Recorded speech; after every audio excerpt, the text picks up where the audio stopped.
大哥，这是啥？你不是说那个 ZIR 的压床不好用吗？不方便吗？今天这个配件就是搞它的。这个包裹收到之后，这个包装真的有点简陋。这里边是一个升降装置配件清单，支架、钢丝绳，然后还有一些摇把跟滑轮，就这些东西。等一下，我们把这些配件全部装上去，看这个压床好不好用，方便不方便？来吧，组装一下。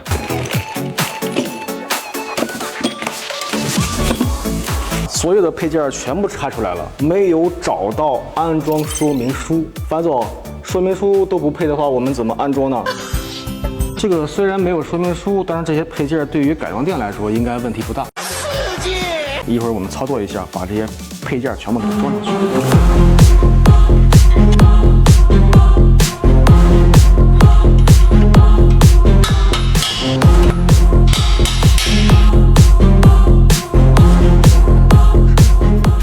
这一台可以说独一无二了吧？来看这里 ，ZIR Refit 瑞福特，本来已经通过穿线之后就可以把这一套升降装置搞定了，哎，掉了，太尴尬了。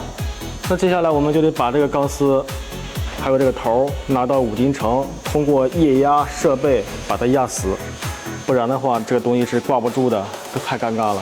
怎么说？品质问题吗？玩的。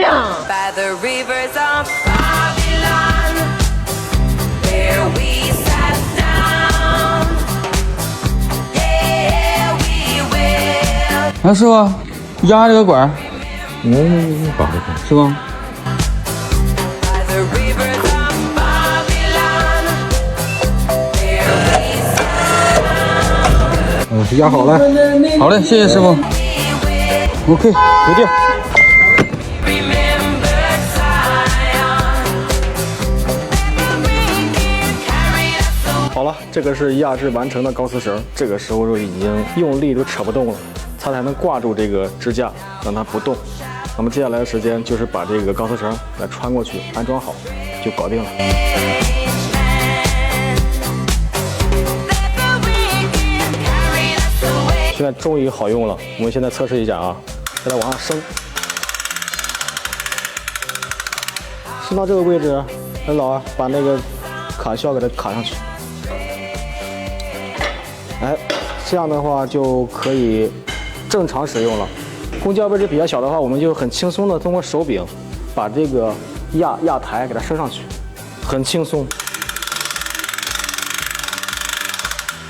压台上下的一个升降，而且怎么说呢？这个功能特别的方便，对于本身 ZIR 的这个设计，我是绝对认可的。